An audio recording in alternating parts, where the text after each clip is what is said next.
All right, thank you so much for your patience. We're going to get started now. I wanted to introduce Dr. Amanda Craig. She is a licensed marriage and family therapist who works with individuals, couples, and families. You may have heard her speak at other venues in Duquesne. She's been making the rounds at the library and I don't know what else, different schools as well. As she is the author of a tween, we call it tween parenting book. What's the definition of tween? 9 to 12-year-olds. 9 to 12-year-olds, right? Her book is Who Are You and What Have You Done with My Kids? I think that's about social media probably, but she's married and her husband are raising 2 children. They are actually our neighbors from Darien, Connecticut, right? And members of the Norotan Presbyterian Church. Amanda says she's a woman of faith and that her work is for you and your families. So we are delighted to have you here. Thanks for we had a fun time getting the technology to work. We hope it works. But thank you so much for being with us, Amanda. We look forward to your talk. Let's welcome Amanda.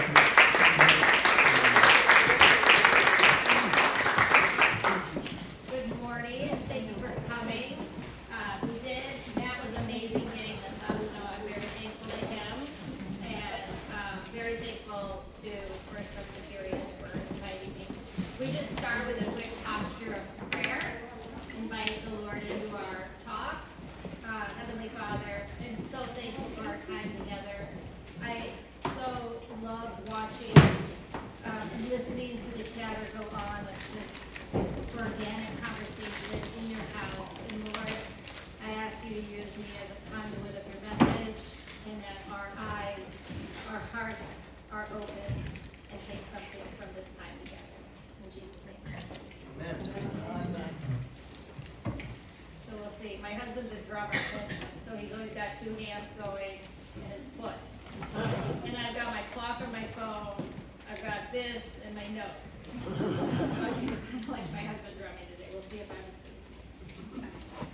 I also want to thank the Taylors for making the introduction to the church. Melissa and her mom read my book, which came out in the fall on raising tweens. And what most people don't realize is there's very much a faith-based perspective of not only writing the book, but also the parenting practices I discuss. I've been doing a ton of workshops and lectures. I've had the privilege of being at Sachs Middle School here and also some places in Fairfield. And because they're secular groups, this part that's so important to me often is left out. So I'm really excited to be here and talk about the real story, the bigger picture. The story of how our Creator shows up in us each day and encourages us in our relationships. So, in the clinical world, I call it emotional connection. It exists between partners and parents and kids. And I talk so much about parents and tweens, you're going to hear me use that language probably. But what we're talking about today with emotional connection transcends between partners and lovers, our kids of any age and parents, but also in the world that is offering kindness. I believe the ability to emotionally connect is a God-given gift. Right there, innately inside us. We are born with it. We don't have to ask for it. We all have it. And today I'll unpack that more and share some tips and strategies we can use to connect with those that we love in our lives in a more meaningful way. And if you do have tweens and you're thinking about it in that context, first of all, does anyone have either grandbabies that are tweens? Yeah, you'll love this. Any parents of tweens? All right, good. I'm going to talk to you, Melissa.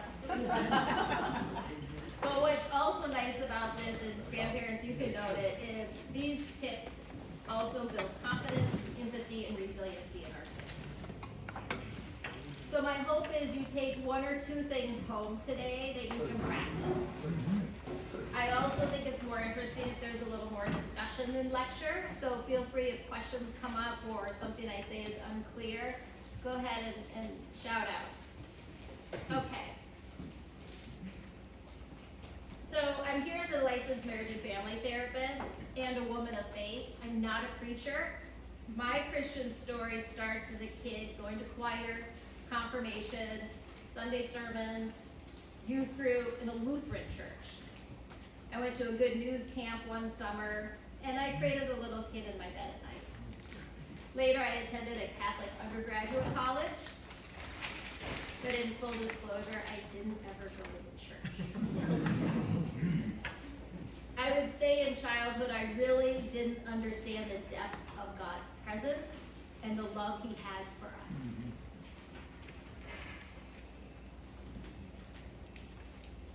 It wasn't until my mid-20s when crisis tested my faith. It was the summer of 1999 and my sister went missing. It would be early fall before we would find her remains. Somehow I got out of bed again. It felt like that in and of itself was a miracle. I had not been able to protect my little sister, and yet I still was able to get out of bed and continue on. How does that happen? I wasn't mad at God at all, and I didn't blame Him. I attended a grief group, now I was a Presbyterian, and I felt God's presence. I felt Christ. I felt His footprints carrying me. I continued to have a spiritual practice throughout the 2 decades that followed. Are you familiar with this poem? I love this. I remember reading it shortly after her passing. And I was thinking one day I would heal or wouldn't be as grief stricken and I would move past God. But lucky me, God has been such a driving force always in sense. And I love this, where he's talking about one night a man was walking along through his life in his mind. And he looked back at the footprints in the sand. And what bothered him is he saw only one at one point. He said, Lord, where were you? I noticed that sometimes, the hardest times in my life, there were only one set of footprints. And the line that just captured me and has been almost like a ring of faith I wear is, my precious, precious child. I love you and I would never leave you. During your time of trial and suffering, when you saw only one of those footprints, it was then that I carried you. It was then that I carried you. All day, every day, He cares all of us. On the 20th anniversary of my sister's passing, he knocked on my door late one Saturday night. Never had I had trouble sleeping, and I hadn't yet met menopause. But I literally was waking up at night. And I just laid awake in bed while words came to mind. I felt his nudge. I could tell he was present. Finally, one night I got up, and I got to my computer, and words poured out onto the screen. I wrote often from 2 to 4 a.m. He would wake me up, and I could either sit there and wait for 2 hours, or I could put my fingers on the keys, and they would just move. This picture is actually a writing session for my mother-in-law's, but that's what it looked like. Heavenly Father was there also in the networking, finding an editor, an agent, a publisher. Amazing things were happening outside my human body, outside my human control. But most importantly, he spent 3 years with me crafting the message of emotional connection and how essential it is for relationship. So let's jump in. This is the cover of my book. The Bible tells us God made us and perfectly designed us to connect with one another. 1 John 4:7-8. Relationships are really spiritual events. Lucky us, because we humans are wired for connection. God invited us into love, connection, and closeness with others. He gave us examples throughout the Bible to love one another, love our neighbor as we love ourselves. Husbands and wives, submit to one another. And parents, let the children come. He told us love is patient, love is kind, it does not judge. And then he said, don't just pretend to love others, really love them. Hate what is wrong, hold tight to what is good. Love each other with genuine affection. And take delight in honoring each other. Which is Romans 9:12. Or 9 through 10. Romans 12, 9 through 10. So, he gave us a rule book on how to, when to, and why we do. And then he planted something really cool inside each of us.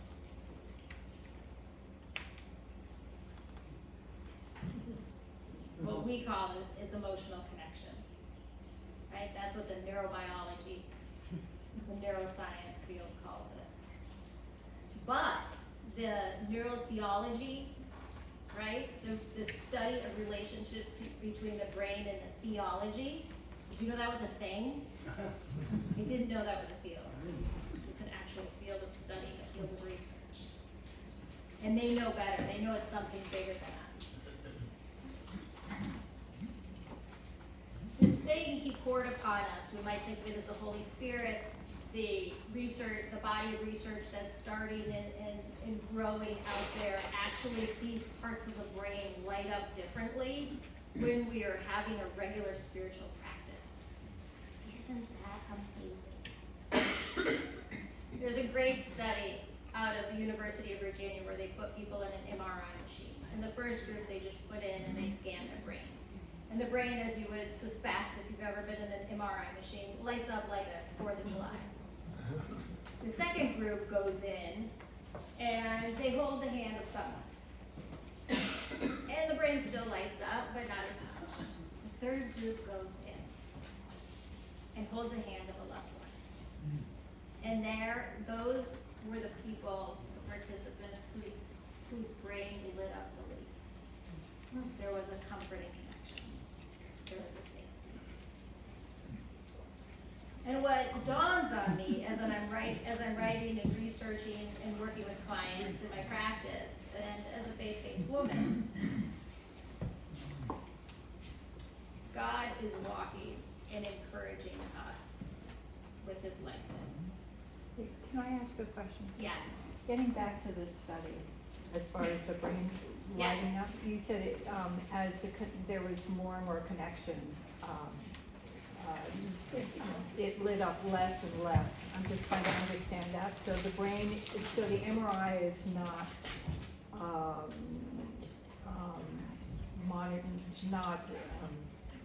its purpose is not to see how much is lit up, it's how inactive, or I'm not getting it. Yeah, good. I'm glad you asked. So if you've never been in an MRI machine, they're very claustrophobic. Yeah. And usually when you go in, you're scared.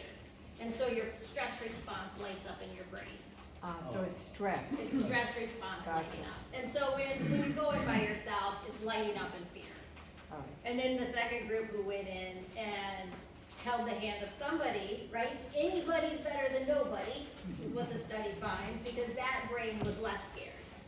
But the least scared brain, right, was when you held a loved one. And so there's this natural, innate desire for us to find calmness and security with those we love. And in contrast, when our favorite people we are in conflict with, or we struggle with, or we argue with, or we feel disconnected from, we get that stress response. Isn't that amazing? Something that way back when we were gathering berries and hunting in the forest, lit up, oh my gosh, I hear a bear, I better run. That part of our brain lights up now in love and connection. Wow. Not only is that the oldest part of the brain, right? But it is something that drives by connection. Thank you for asking. Where did I go? So, if I was going to create a person thinking about all this, and thinking about love always protects, always trusts, always hopes, 1 Corinthians, I would create a body where they would feel this calmness inside, where we could attune, we could connect in this way. And that's just what God did. He gave us a body that takes in love, right? It processes it through the entire body. The brain computes, let's see. Yeah, this is where I get really fancy. The brain computes the interaction. The heart feels it, right? We pitter patter when we're by those we love. Think of a first date. Think of when your wife walks in and she looks so pretty. Your husband comes in with those flowers. Right? Our breathing calms and our digestive tract is at its most regular. Again, in contrast, if we're in a lot of conflict in our marriage, we start to have diarrhea and constipation. It's what the body does. It tells us this is stressful. I don't feel safe. Right? If I know when my teenager walks in, there's probably highly likely going to be an argument, right? I can just see them and my heart can start to see. Our entire body can feel these things.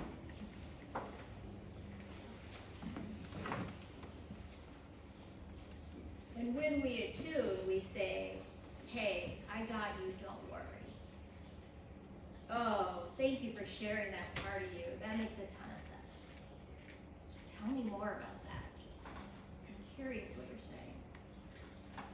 You're doing a great job. Keep going. You got this. When we hear these words, when we feel it in the deeds of those we love, we feel loved. These are some of our connections. This one is me and my son. That's tough because he's on a phone, so are we really connecting?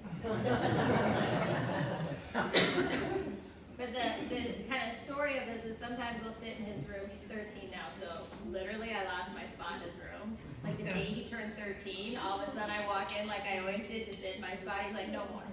You can't come in. But this has been my spot for like 4 years. He's like, no. Well, what we could do is he'd be on his phone and I might be on my phone. And then he'd show me a video and I'd show him a Facebook post. And we were kind of in that together. And what was great about that is I could see kind of what he was into. What TikTok is he watching? Right? Who is he Snapchatting with? And I had that open door. Gotta think through that a little more. Two of them are stock. I love this one. You can tell like that child feels so comforted, having the full family there, right? There's such a love there. And this one is my husband and my daughter, and she's trying to convince him that she should be able to have her fourth hot chocolate or something. Because after all, it's cold. Okay. So, what I'm going to do is talk about these in terms of, let's set up this one. I'm going to talk about these, you're going to hear some tween language in it, but work with me, we're going to pull it into adult relationships too, because it's not, it's there, right? Again, God didn't just give this to us to parent, He gave it to us with our neighbor, with our community, so you'll just have to help me with that. So, how do we use what God has given us to connect? I loved this Proverbs. A gentle answer turns away wrath, but a harsh word stirs up anger. The tongue of the wise adorns knowledge, but the mouth of the fool gushes fully. Right? When we think of that, where do we lead from? Quite honestly, because we all are subject to sin as humans, sometimes we veer towards the wrong side of this. The anger, the quick to anger. And other times, when we feel well, we feel strong, and we're in our spiritual practice that's guiding us, in those moments, we can find this more wise place. But we never stay in one place. We vacillate back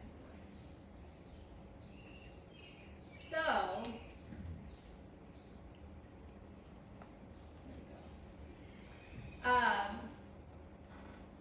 So, So here are the 4 pillars. I talk about the neuroscience base and the innate that's in us in God's plan.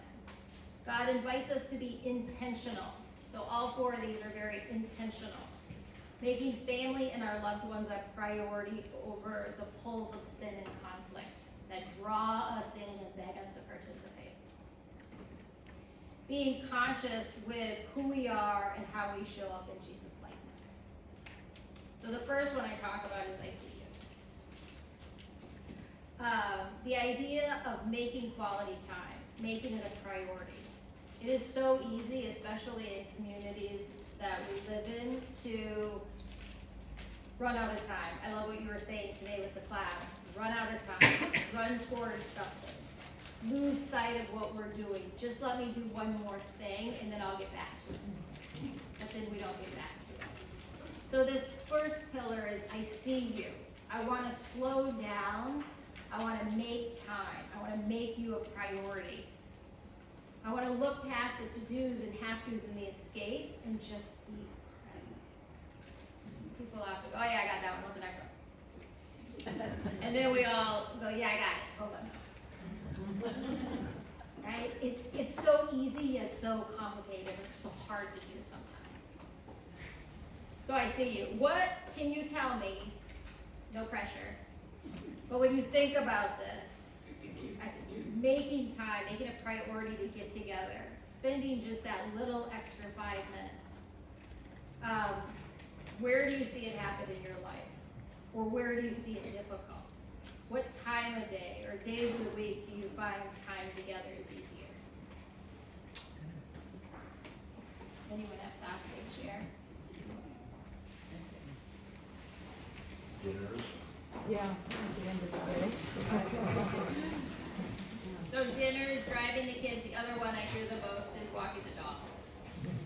Right? Those are the big ones. The other one I would add to that is bedtime. Usually our kids' bedtime is much later than ours, which is the downfall because we're exhausted and we're like, oh my gosh, good, I'm gonna dive into bed. And the kids are like, I got a lot to say now, right? And I get that seat in his room. But before that, right, they're busy.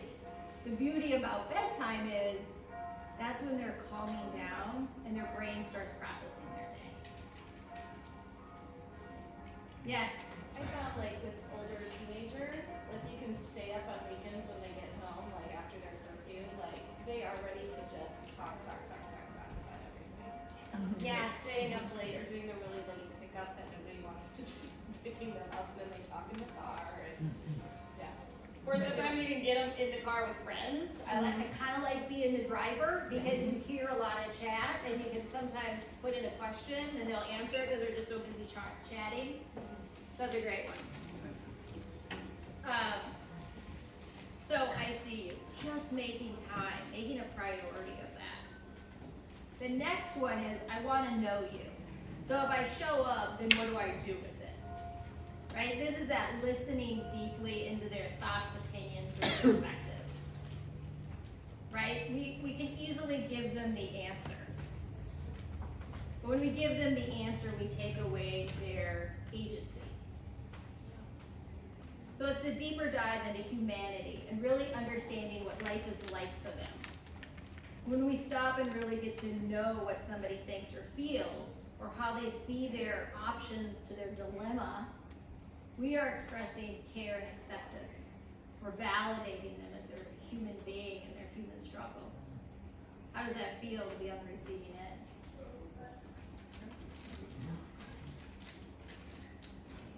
Our heart beats.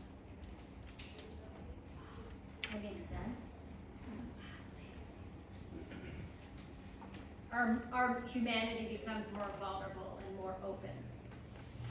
And interesting, we become less self-focused and more community-focused. There was another great study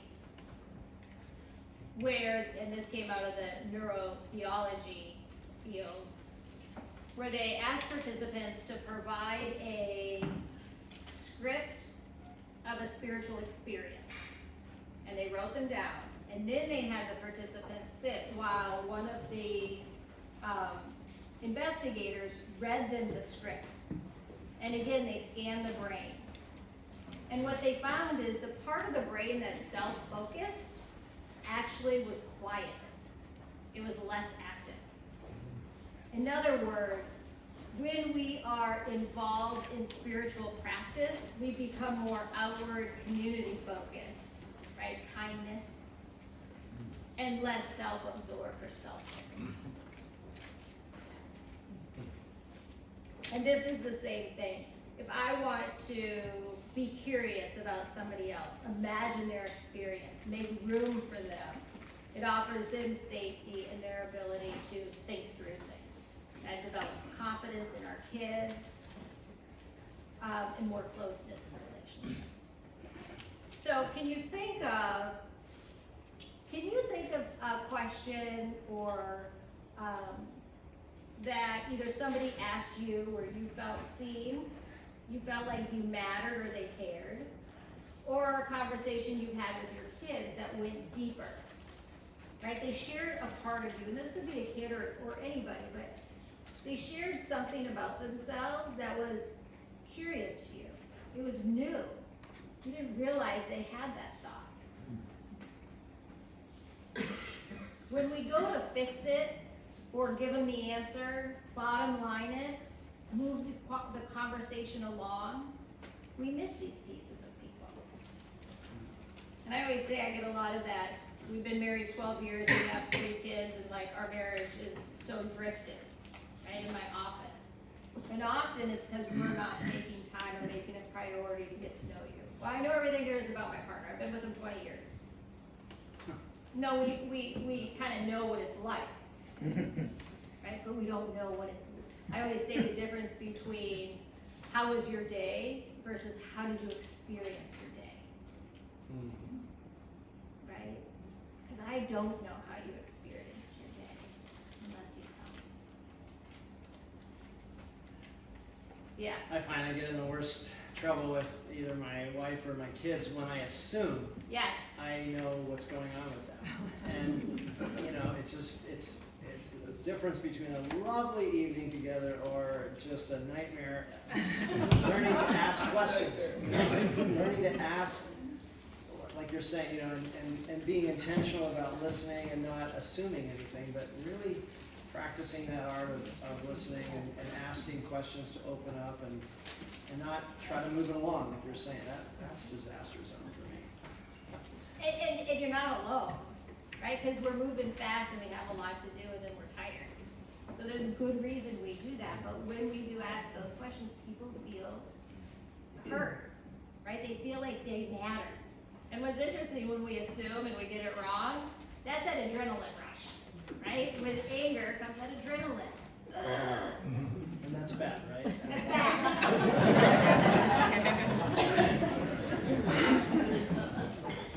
Doesn't work out usually.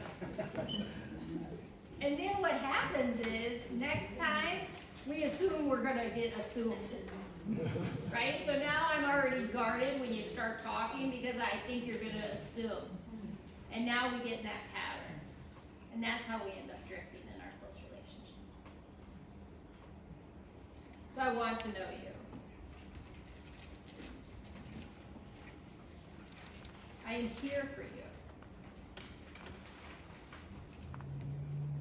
Just as God is here for us to carry us in our suffering and offer us abundance of joy. He guides us when we are off track.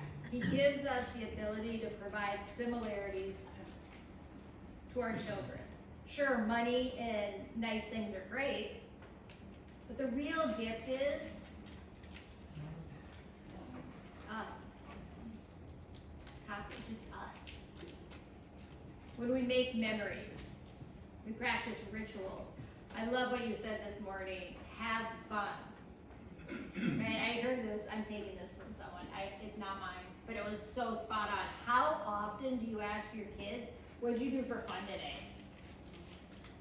What we say is, did you get your homework done? How'd you do on that test? When's the next test? Do you need to talk to your teacher about that? What else is going on? Should we check your grades? I checked your grades. Right, versus what was fun today? How do we have fun with them? How do we play? Do you know our culture is losing play at about 5? We no longer value play after 5. We're saying enough play, let's get to work. Kindergarten, we're one of the earlier kindergarten cultures. You know, kindergarten in theory starts at 5, right? By state statutes, it's a 5 start. We could go into all the other stuff, but keeping it simple. A lot of other cultures, Hungary's a great example, they start at 7. And what are they doing until they start school? Playing. Playing. Having fun, having joy.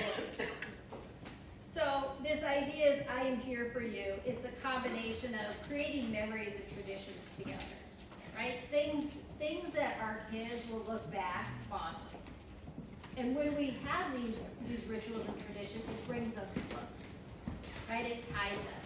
Inside jokes tie us together, right? I was saying something in a group, and I thought it was funny, and the group really didn't get it or didn't or whatever, I don't know. And my son was there, and him and I think a lot alike. We're kind of 2 peas in a pod, and he looked at me and he goes, right? And what he said to me just in that look is, I got you. I know where you are. Right? It was that inside language without having to hear it. It draws us closer. What did my heart do? Right? So we have fun together.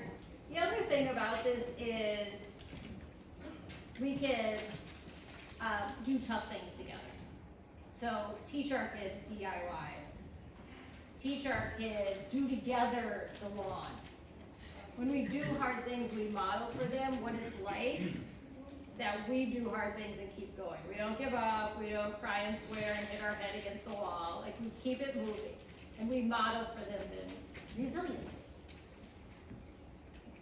Right? And the other thing, for more points, right, extra points is, and this is very God-centered, we offer community.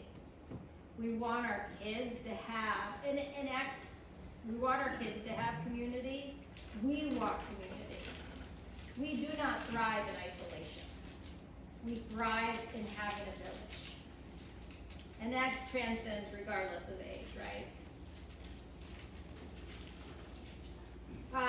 So, any cool rituals or traditions you do as a family? Yeah. Well, I'm a grandparent, Yes. and as a college graduate, so I've seen, generations flourish and grow. And what we do together quite often is play the question game. And we actually originally had a box that you would pull a question out, and it would ask something maybe simple like, what's your favorite color? And you go around multiple generations of the table and everybody answers. You find out stuff about your spouse as well, and other members of the family. And then it got to the point where the kids would say, well, let's play the question, the grandchildren would say, let's play the question game without even having the box. And then they would come up with the questions, and everybody at the table had to answer. And we would be playing with people between the ages of, let's say, 75 and 3. And that's been a great ritual that we've had in our family, and I think that's really helped give us a sense of knowing each other. That's gorgeous. And like, that is something that will transcend through the generations. And when they bring partners in, it'll be a family known, and that person will come in and learn. Right? That is connecting. Great one. And again, that gets at number 2. I want to know you. The only one who's afraid of it is one of my children. Don't He know what doesn't to like to answer personal questions, it's a riot. Right. That might be a separate thing, but yeah. Yeah. Others. Or inside jokes. Things that like just you and I know, right? It's something we know within our family. Okay, that could be a fun one. It's a fun one. Okay, and then the last one. I was just, Yes, go ahead. let me just come back to that, because my parents are in their 80s. My father's 88, my mom's 85. They're actually they're in Lancaster. They live in Oregon. They flew to Nashville to see my brother and their grandson there, and then they flew to Lancaster. And in Lancaster, they're having a family reunion. And one of the things that we always do with this particular family, but I think it's generationally specific now, is sing together. And I think that's gone somehow away completely. I don't know very many families that actually sing together. Maybe there's the Flanagan family, I don't know. But I think that was something that we would gather. This is a Mennonite tradition. That's my family's background. And we would get together, have a huge feast, potluck, and then they would whip out the hymn books or sing from memory, all these hymns in 4-part harmony, and they're actually doing that. These old, this is an old reunion of the old folks, and my dad was telling me about it. I just thought, wow, when's the last time, aside from church, that we as a family have sung together? So it's something maybe to discover again or recapture, because I think there's something wonderful about knowing how to sing together. Maybe that sounds weird, but Very good, very good. Oh, look at it, and look at what you brought into the room. Yeah, go ahead. I was gonna say, can we gave our in-laws a karaoke machine for Christmas? And that's how we get people to sing together. They have a good time. a little alcohol. Yeah. Well, I was gonna say, I think this is good, and I think it's great to that, but I think we also don't wanna negate maybe a new way of doing something together. And I have, one of our kids has 2 teenagers and her husband, and, they do watch movies together, and you think, oh, that's passive, it's not.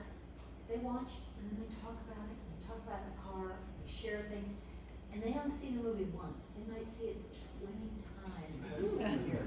Because one likes it, they go, okay, let's cuddle up, and they cuddle up with the dogs. It's together time, doing something the kids are comfortable with, and I think that we tend to say, oh, let's not agree on it, but I think there's many ways to do it. Well, and you're bringing up a super important subtle distinction, right? The distinction between we watch a movie or we watch a show intentionally together. We talk about it, we look forward to the next episode coming out. We have a ritual around sitting together, cuddling up on the couch, right? That's meaningful. That's what moves our system. In contrast, and a lot of us do it, we sit down for 2 hours a night and watch TV, or we scroll. Right? That's not moving our system in a healthy way. Right? That was not the intention. Right? That's not connection. So you're right, those are different, and they're so meaningful if you're doing it the way you described it. Yeah, thank you for that. Yeah. Go ahead. We used to sing in the car. Started with going across country. What else do you do? Yeah. We sing hymns and that sort of thing. And then I kind of got my kids doing it. I love it. It's one time you got them. They can't do it. Might as well join in.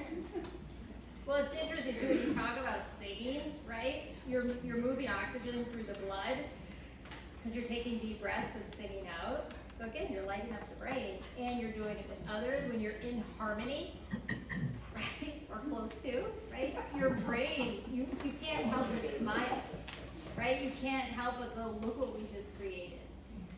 Right? So there's definitely something to it. We will listen to music in the car, and it's funny because we've got 6, 13, and then 2 parents, and everyone gets to pick a song. We just rotate, and the songs are all very different.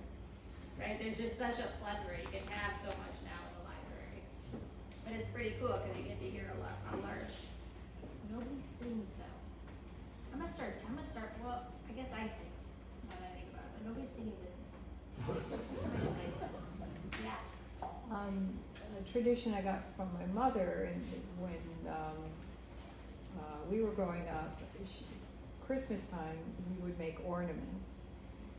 And after I had kids, same thing. But I took it even a step further. Whenever there was a birthday or some kind of celebration, the kids and I would get together and make something then for that person rather than buying a gift. That was a fun time for us to be together and to talk and to share and stuff. And that creates nostalgia, right? So now the holidays roll around again, and there's a desire, there's a longing to do that. There's a happy memory associated with that, right? Most people love nostalgia. Right? It feels good. It reminds us of a time. Love that. Okay, so the last one, and this is often where the parents I work with start. They're doing really good with rules and expectations, or they're having a lot of power struggles because they're really focused on rules and expectations. They're not getting the early ones. So this is, I'll keep you safe. There is something to be said for measured discipline. Slow to anger and lead with wisdom. I will not control you. I will not punish you with punitive structure. I will give you opportunities to grow and let you find your way, even though it hurts at times. These are boundaries in our world. Who also does this with us? Our Heavenly Father. He does not demand. He does not control us. He gives us the path. He gives us gifts to light our path. He does not demand from us. He gives us free will, hasn't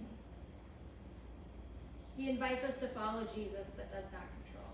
And when we fall, he does not leave us, but still loves us and gives us the gift of the Holy Spirit anyway. We never lose that. No matter how naughty we are, he is always there giving it to us. I love the story in the Bible, two brothers, and one asks for his inheritance. Fill in the blanks for me on this. Luke 15, yeah, prodigal son. Yeah, I love a pastor. What's that thing? Right? And he takes off and he runs away with his money. And he blows it all on frivolous things. Then he comes back and then, Dad's like, I'm so glad you're here. He gets like the biggest pig and roasts it. And the brother's like, why would you do all that? Because I love him. I'm so glad he's back. Right? He had a lot of tough stuff, a lot of tough go. But that is not for us to be judgment of. Right? Unconditional love. Did I do that justice? You're great. He was a calf. Instead, he said, I'm happy you're home. Can I ask a question? Yes. Exactly kind of what you're talking about, prodigal son issue. I think everyone kind of sees it on both sides a little bit. But I guess we've struggled a little bit, you know, being fair. Our kids are a little older now. They're young adults, out of the house, but being fair and kind of equal versus kind of giving each what they need on some level, and the struggle between those two. Beautiful. Great Yes. And the answer is? The answer is yes, absolutely. Like, there's the path, right? God didn't say it was going to be easy, right? We're going to have sufferings along the way. We're going to struggle. We're going to make bad decisions. We're going to lean more towards one way and have to pull back. You beautifully described it. Sometimes I want to be fair and just, and sometimes I see my kids aren't the same kid. And I want to meet them where they are. I want to attune. And that will look different because of their age, because of their gender, because of their temperament. And so sometimes it may not look fair to Jimmy. But that's only because Jimmy's looking at it from Jimmy. Right? And sometimes parents are looking at it from my children. And attuning with who they are. So you did something right there. I love that. You're describing the difference between equality and equity. Yeah, say more. Well, equality says everybody gets the same thing. So every kid gets one cookie, or every kid gets a bicycle. Equity is, what is what does that particular child need in order to be at the same level as the other child? So if they're standing at a fence, equality is everybody standing on the ground. Equity is you have steps to walk, the one who's too short to look over the top of the fence. That's awesome. And you can see how these blend together, these pillars, because I need to stop and see my kid. I need to make time, and then I need to understand them and why I need to sit longer with that one or say it differently to that one, right? I need to know them. I love that. And so this is something a lot of parents struggle with. Because we want to fix it, we want to do it for them. We want to give everybody the same, right? We've got one that's louder, and so we almost get insecure about our parenting and let them drive us sometimes. Versus having some boundaries. I always say to parents, pick two, right? And do well with two. Consistent and follow through with two. What we tend to do is have six, and then we forget what they are, and then we don't do them. And that's when our kids eat us. The other thing I say a lot is natural consequences. Sometimes that is for sure parents' best friend, and sometimes that is really the way they're going to hear the message. I could say it a 12th time, but sometimes they need to hear it from the friend or the teacher. You ever, your kid come home with something and says it, and you're like, I told you that. But somehow when, the teacher said it, right? And boundaries are good because they teach delayed gratification and resiliency.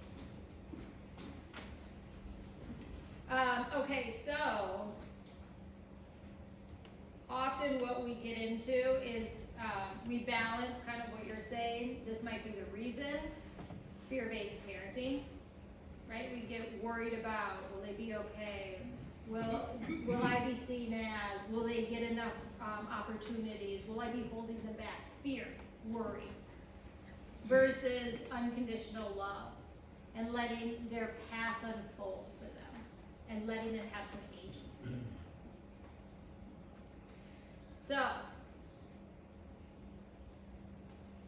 as we reach the end of our hour together, I invite you to reflect on our conversation and intentionally pick a thing or two you want to take with you. This last slide is, in order to get into relationship and be close in connection, the airlines had it, right? 100 years ago, they're like, put your mask on first and then put your kid's mask on. We have to do the same thing in life, right? We have to make time for our spiritual practice. We have to really stop and be intentional about what we're doing and why, right? Truth seeker. We want to have a light community, right? When we are with people like us who have some of the same values or teach us things or are willing to push us instead of enable us, we grow. And those are the times we become, again, less focused on self and more focused on community. And when we give, how do we feel? There's a gratitude that comes, right? There's something lighter. There's a levity. Yes. Hi there. Hi. My name's Arthur. And I live in an assisted living situation. And it's an incredible place to be. I find that I give so little to these people, and they give so much more back to me. It's incredible. If you want to see optimism, go to a nursing home, put your head in the door and just say hello. That's all it takes. Thank you. Thank you. There's a couple things that come to mind as we talk. One of them is, it can be so little. Put your head in the door and say hello. Sometimes we think we have to sign up and go through a training process and commit for 2 months.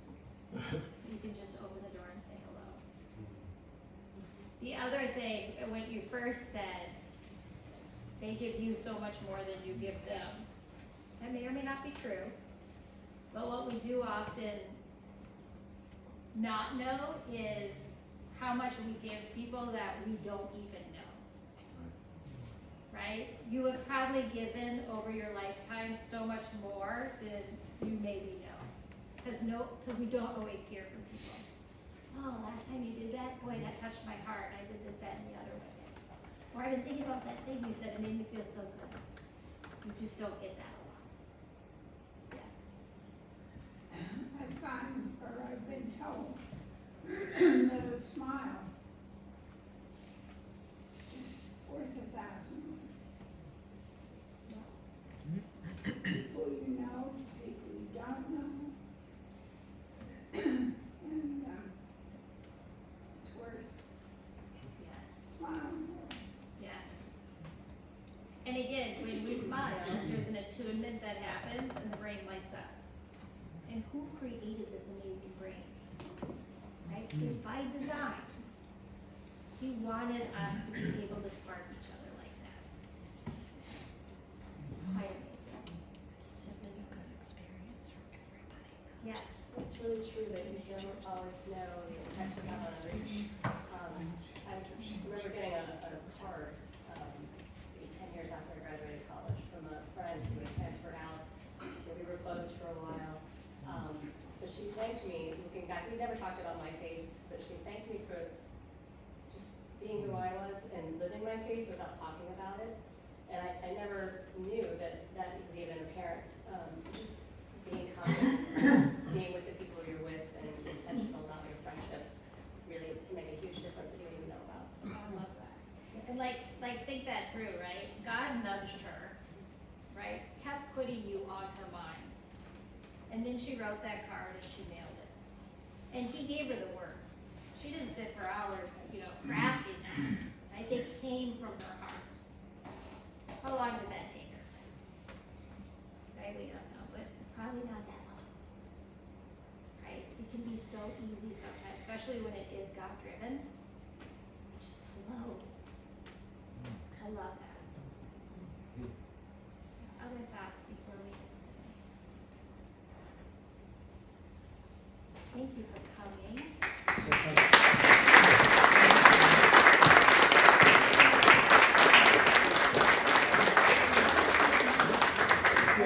So remember, her book is Who Are You and What Have You Done With My Children? That's the book. So go online if you're interested to read more about her, but thank you and we wish you all the best. With the next one. We have another lecture coming up on two Sundays from now. Keith Ward is going to be zooming in from Cambridge, well, actually from Oxfordshire, where he lives, and so he's going to be talking about the Trinity. And he said, Scott, you come up with some title that'll be interesting to people, because he's a wonderful lecturer too, as entertaining and capturing. But just wanted to put that out there. 2 weeks from now, we'll have lunch and lecture with Keith Ward. He's the Queen's philosopher. So thanks. Go in peace, serve the Lord, and take time to see the clouds today, to wonder, take time to think about how are we as a people of God and community, and how can we pay it forward, give back. Thanks so much again.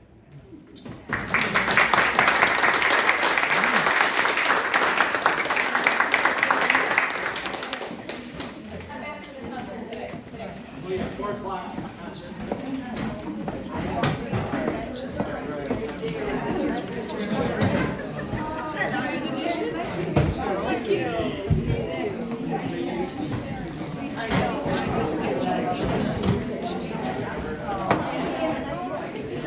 Hi there. Hello, nice to see you on set. Is it time? Good to see you.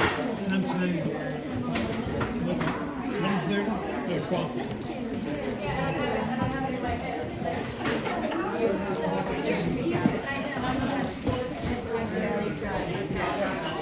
Thank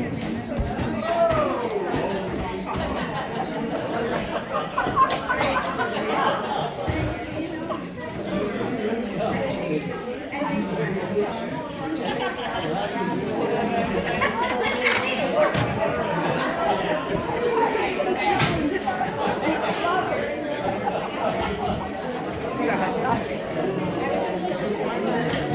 I told her I was leaving, but I would text her, but I know, she said, she did you look, she looked at you and said, I'm keeping it under an hour. Or she said something about an hour before my card came out. Shall we just say thank you to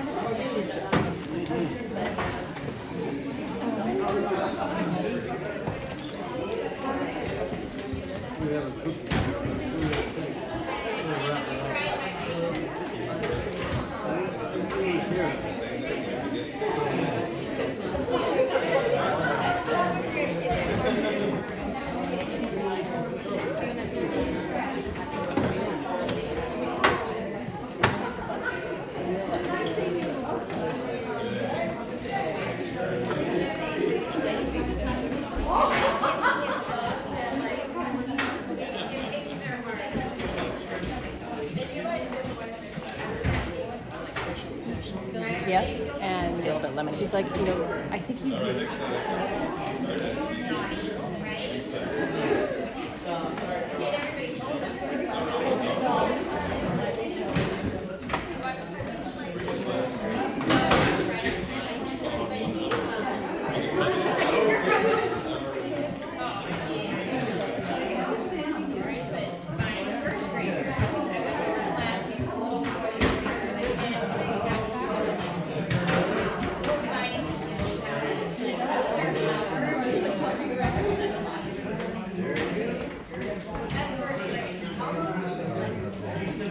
I get it, my crazy.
maybe a cookie. It's highly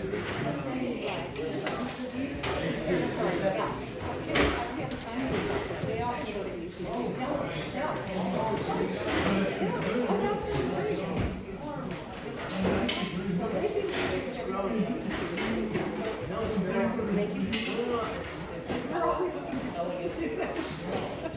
Very awesome.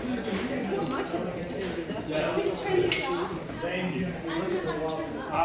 You can actually just leave them right there. Nice talking to you. Bye-bye.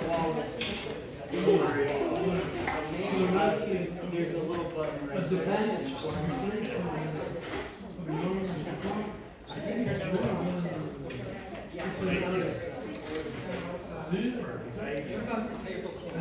Don't worry about it. I'll take care of it. Don't worry about that. I'll put those away. Shake the clock. It's not a problem. Okay, thanks for the help. I appreciate it.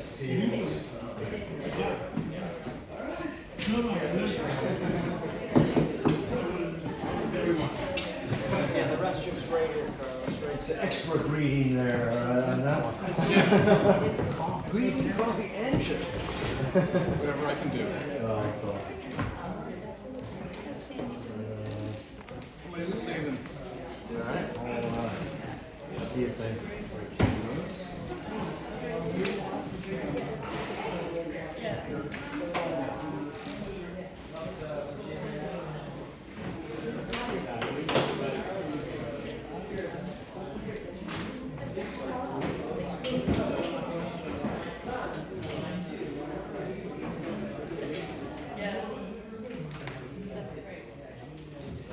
Well, it was so nice you brought her to church on, what was that? Good Friday. She'll be able to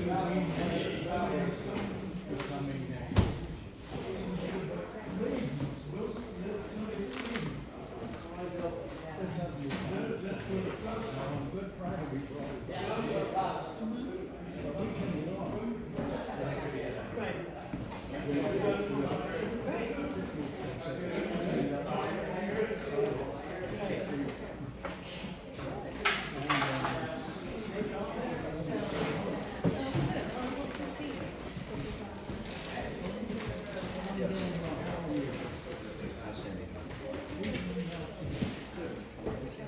Tom. Hey. We went down together. Oh, yeah? This guy, 65th.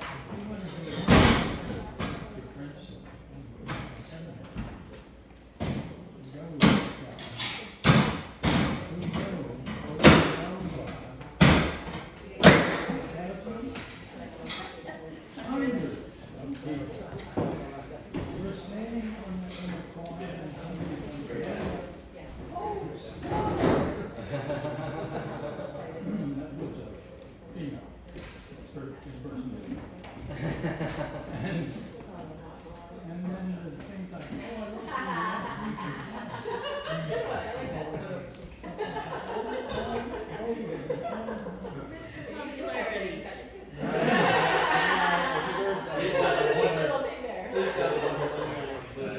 So I used to run. All right, well, you guys have a good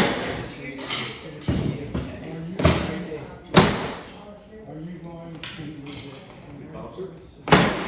Most likely go to 2 o'clock.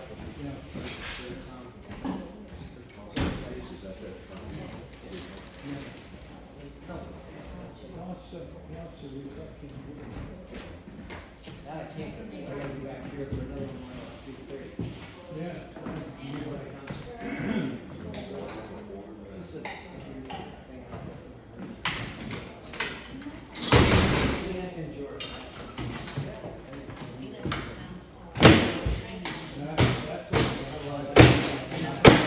Old Testament thing, right?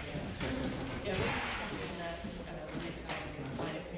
Yeah, they bring that parent. So hopefully there's no heists or anything like. We have security. Yes. But I can't You say. and Matt, right?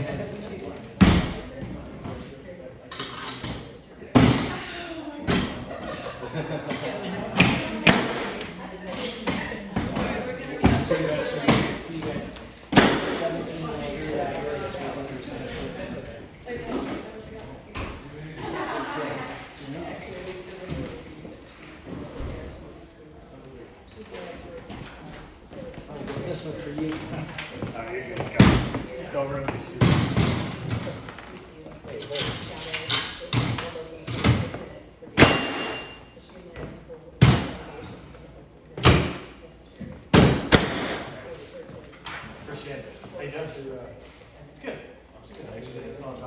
the other day, so it's, healing up nicely, so. Thanks a ton for.